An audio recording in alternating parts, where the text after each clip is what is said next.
Assalamualaikum dan salam hormat. Saya Faris Daniel bersama saya dalam cerita di sebalik berita. Hari ini di Sarawak telah berlangsungnya proses penamaan calon di kesemua 82 Pusat Penamaan Calon PPC bagi persediaan pilihan raya negeri Sarawak dan ia dilaporkan selesai kira-kira pada jam 10 pagi tadi. Dan kali ini sebenarnya lebih banyak hot seat atau kerusi panas yang boleh kita beri fokus.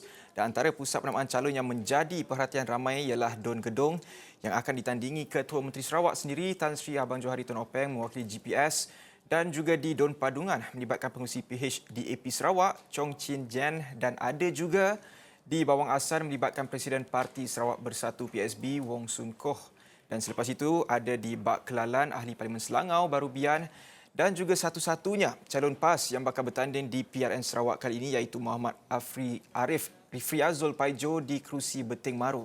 Sebenarnya ada banyak lagi tapi saya ingin bersama dengan wartawan Awani Borneo Azizah Halwi yang mana pagi tadi dia sendiri ada membuat tinjauan di kerusi Don M57 di Don Telian yang dijangka bakal menyaksikan saingan 4 penjuru yang juga bakal melibatkan satu calon baru. Dan Azizah, sebelum kita ingin bercakap tentang siapa calon baharu yang berusia 35 tahun itu, apa yang mungkin boleh dikongsikan oleh Azizah dan apa sebenarnya yang dirasakan sendiri oleh Azizah? Mungkin boleh ceritakan macam mana suasana hari penamaan calon pada pagi tadi dan juga macam mana juga pelaksanaan SOP proses penamaan calon pada pagi tadi, Azizah. Okey, baik. Terima kasih Faris.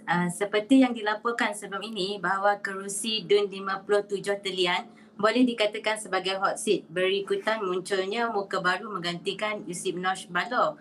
Kalau disusuri kembali sejarah sebelum ini, DUN N57 Telian itu sebelum ini disandang oleh Yusip Nosh Balo atau dikenali sebagai UC telah menjadi DUN Telian selama 2 penggal. Penggal pertama, beliau berkhidmat di DUN Balingan bagi menggantikan Tan Sri Abdul Taib Mahmud pada 29 Mac 2014. Beliau menang dalam pilihan raya kerusi kecil itu dengan majoriti dalam 6,911 undi dan mengecewakan pencabarnya Abdul Jalil Bujang daripada calon PKR. Itu sedikit sebanyak sorotan berkenaan mengapa kerusi di DUN N57 Telian itu dikosongkan. Dan pada 2016 berikutan persempadanan pilihan raya pula, UC beralih ke DUN Telian, satu daripada 11 kursi baru. Dan hasil daripada tinjauan saya pada hari ini, pagi tadi saya berada di Menara Pehin Setia Raja Mukah untuk menyaksikan sendiri proses penamaan calon. Hujan renyai-renyai di sekitar Bandar Mukah dan ini antara penyebab mengapa PRN 12 harus dilakukan sebelum musim tengkujuh tiba. Namun cuaca bertukar menjadi cerah selepas penamaan calon seperti seakan memahami berlakunya suatu peristiwa yang cukup signifikan untuk Sarawak.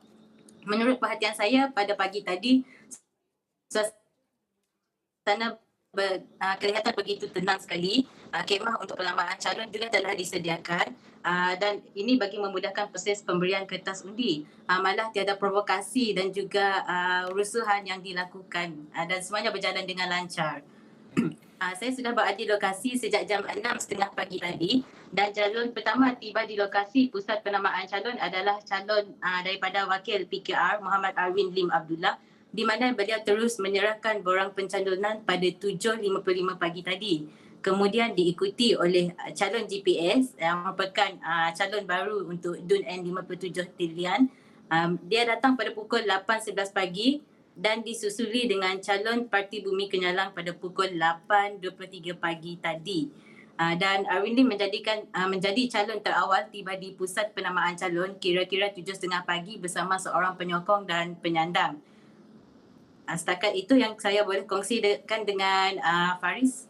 Azizah, saya ingin juga bertanyakan kepada Azizah, dikatakan di Don Telian itu ada seorang calon muda berusia 35 tahun kalau tak silap saya dan namanya adalah Royston Valentine. Mungkin boleh Azizah ceritakan serba sedikit tentang calon dari GPS ini. Dikatakan ia adalah salah satu calon tumpuan untuk di Don Telian itu sendiri. Azizah.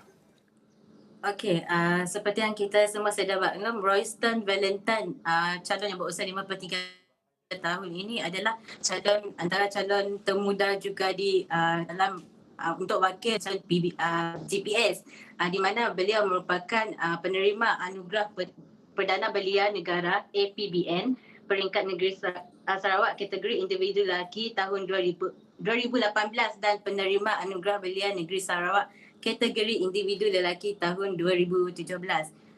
Beliau berasal daripada Kampung Petanak, Mukah, dan beliau telah bergiat aktif dalam 28 organisasi termasuk sebagai Exco Sebekas Negeri Sarawak dan Exco Pemuda PBB Negeri. Sebab itulah mungkin beliau dicalonkan kerana beliau mempunyai karisma dan juga kewibawaan sebagai seorang calon pemimpin tersebut, Faris. Sebenarnya Azizah, apa yang menarik perhatian saya untuk saya buat cerita jam 5 petang ni dengan Azizah adalah sebabkan saya difahamkan bahawa Azizah menetap di Kuching dan ditugaskan untuk membuat Betul. liputan di kawasan Mukah. Dan kalau baru tadi juga saya ada lihat dalam peta sendiri dari Kuching kalau nak ke Mukah itu bukan dekat. Rasanya hampir 10 jam atau mungkin lebih untuk ke sana jika ikut ialah perjalanan darat. Mungkin boleh kongsikan dengan kami di Sarawak ni macam mana agaknya pengalaman dalam melakukan perjalanan tersebut, Azizah. Okey, sebenarnya Faris, saya merupakan salah seorang daripada komuniti kaum Melanau sendiri di mana saya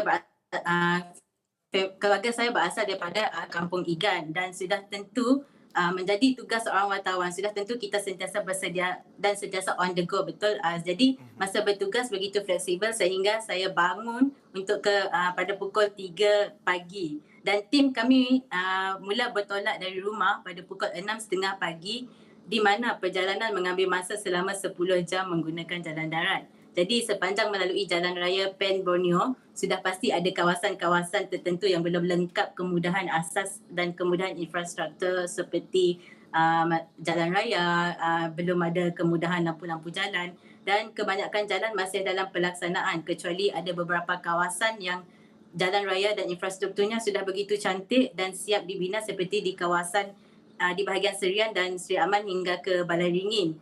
Dan sepanjang perjalanan juga ada setengah kawasan mempunyai akses internet 4G tapi itu untuk seketika sahaja. Pada saya akses internet itu amat penting untuk memudahkan hubungan komunikasi dan mencari maklumat. Dan sebagai wartawan, fast decision making, fast action but accurate adalah sangat penting ketika menjalankan kerja semasa on the go. Jadi apabila tiada kemudahan akses internet, ia menjadi salah satu daripada punca mengapa kerja menjadi lambat dan sebagainya, Faris. Perjalanan sudah tentu mencabar kerana hujan lebat semenjak dari pagi sehingga menyukarkan perjalanan kami. Speed limit rata-rata dalam lingkungan 40 hingga 50 km per hour akibat jalan agak licin. Itu saja yang saya boleh kongsikanlah setakat ini, Faris. Tapi Azizah, saya nak juga tahu mungkin Azizah sendiri ke yang drive ataupun ialah mungkin ada kru-kru lainnya akan ikut. Tapi perjalanan tu mengambil masa 10 jam. Adakah straight terus ke destinasi ke atau mungkin Azizah disinggah ke mana-mana tempat dulu ke sebelum ke Mukah itu sendiri? Yang mengambil masa selama 10 jam sudah tentu kami mengambil driving secara bergila-gila dan kami sempat singgah di Sibu dan bertemu dengan sahabat kita Nuzul di sana seketika untuk makan bersama mereka. Kemudian kami menyambung kembali perjalanan pada pukul 5 petang dan sampai di Mukah pada pukul 8.15 malam. Begitulah keadaannya. Azizah, kita juga tahu mungkin memang banyak hot seat di Sarawak kerana ada yang mungkin banyak tumpuan yang akan diberikan. Salah satu contohnya adalah di Don Dudong kerana bakal melibatkan 8 penjuru dan mungkin sebagai wartawan sendiri bagaimana Azizah ingin memberi fokus. Pastinya fokus itu akan lebih kepada hot seat itu sendiri. Tapi pada masa sama macam mana Azizah ataupun rakan-rakan wartawan yang lain ingin cuba untuk memastikan supaya korang semua tidak terlepas dengan mana-mana perkembangan sepanjang kempen yang akan berlangsung selama tempoh 2 minggu ini, Azizah? Baik Faris, soalan yang cukup menarik. Untuk memastikan kita tidak ketinggalan dengan isu-isu di kawasan sekitar, kami telah liaise dengan pegawai-pegawai media di kawasan Dun lain termasuk mempunyai WhatsApp group untuk dapatkan perkembangan terkini berkenaan dengan kawasan Dun berkenaan dan kita juga telah liaise dengan rakan-rakan media yang lain seperti kalau TVS ada cover di bahagian Darul ke Dudong ke, kita akan minta mereka salurkan maklumat kepada kita melalui aplikasi WhatsApp dan sebagainya. Itu antara salah satu inisiatif yang dilakukan untuk memastikan bahawa kita sebagai wartawan tidak ketinggalan dalam mendapat maklumat terkini berkenaan di kawasan-kawasan Dun yang mempunyai hot seat tersebut, Faris.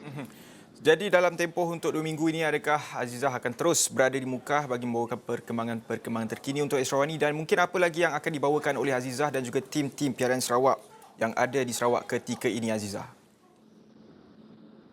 Okey, untuk perkembangan lanjut berkenaan dengan pilihan raya negeri di Sarawak, kita akan fokus kepada isu dan aspirasi rakyat, apa yang mereka mahukan dalam tempoh 5 tahun akan datang kepada wakil-wakil rakyat. Dan saya sendiri pasti bahawa di kawasan Mukah ini, ia merupakan antara hub kepada di Mukah ini akan menjadi hub pendidikan dan juga hub pelancongan. Sudah pasti ramai para belia golongan emas dan juga orang dewasa mempunyai uh, permintaan terhadap wakil rakyat untuk memastikan bahawa di kawasan mereka maju menjelang 2030 seperti yang sering dilontarkan oleh Ketua Menteri Sarawak bahawa mereka ingin maju pada 2030. Baik.